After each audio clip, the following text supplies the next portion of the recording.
కూడా కేరళ మాల్ట్ అంట, old admiral అంట, మంజీరా బ్లూ అంట, క్లాసిక్ బ్లూ అంట, ఇంకోటి ఏదో ఇంకా అతికిల లేబుల్ ఇంకా అతికిచ్చే కార్యక్రమంలో పెట్టినారు. కానీ ఇబ్రహీంపట్నంలో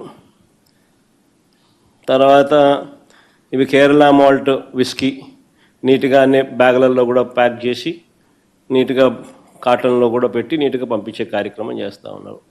కానీ ఇది మంజీరాకు సంబంధించినట్లు. కానీ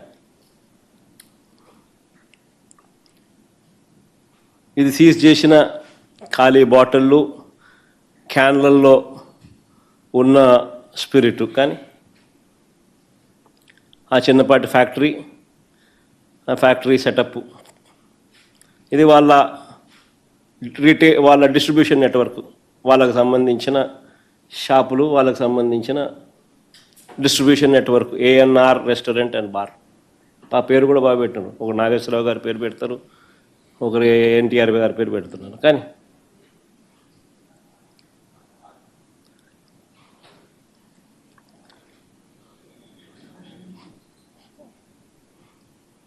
ఇది పరవాడలో, ఇది అనకాపల్లి జిల్లా పరవాడలో, అక్కడ ఒక చిన్న సైజ్ ఫ్యాక్టరీ.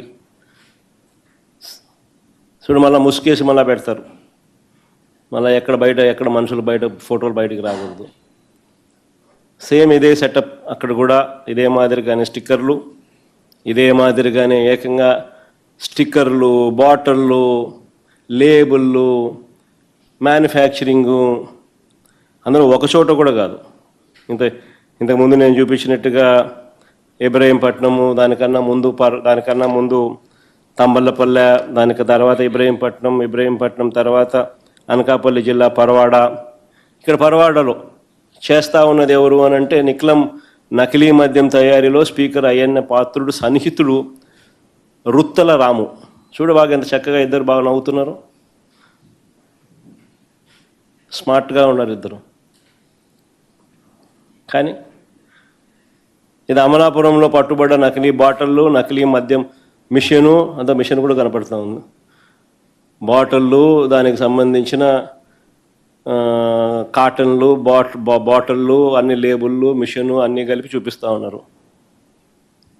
ఇది పాలకొల్లులో నకిలీ మద్యం తయారీ గుట్టుకు సంబంధించి పాలకొల్లులో. ఇది ఏలూరులో. ఇది రేపల్లెలో.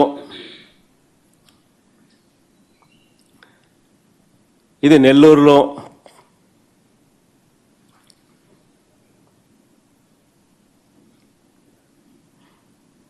సరే అంతేనా? ఇలా కొన్ని లక్షల బాటిళ్ళు రోజు, ప్రతి 4-5 బాటిళ్లకు ఒక బాటిల్ ఈ కల్తీ మద్యం.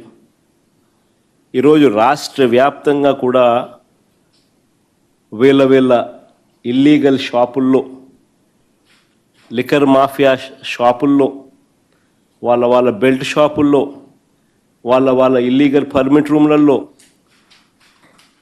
ప్రతి 4-5 బాటిళ్లకు ఒక బాటిల్ ఈ మాదిరిగా అమ్ముతూ ఉన్నారు. నిజంగా ఏ స్థాయిలో జరుగుతూ ఉన్నది ఇది అని అంటే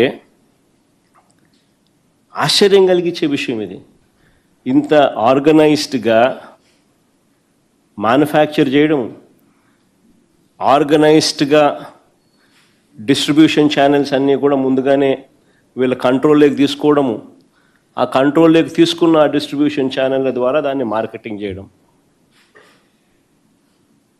ఇంత ఆర్గనైజ్డ్గా, మెటిక్యులస్గా, ఆర్గనైజ్డ్గా క్రైమ్ చేయడం అన్నది ఒక్క చంద్రబాబు నాయుడు గారికి మాత్రమే సొంతం.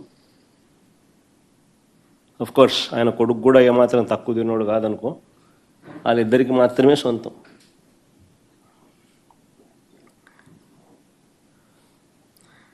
దీని నుంచి డైవర్ట్ చేయడానికి 2 సంవత్సరాలు అయిపోయింది. వీళ్ళే అధికారంలో ఉన్నారు. 2 సంవత్సరాల నుంచి ఇదే కార్యక్రమం చేస్తూ ఉన్నారు. 2 సంవత్సరాల నుంచి చేస్తూ ఉన్న ఈ కార్యక్రమాలను డబ్బుల దగ్గర తగాదాలు వచ్చి బయటపడడంతో టాపిక్ డైవర్ట్ చేసేదానికి ఏమంటారు? చంద్రబాబు చేస్తూ ఉన్న కుట్రలు ఎన్ని? ఆయనకంటే అలవాటైన పద్ధతే ఇది. ఇంతకుముందు ఎన్టీ రామారావు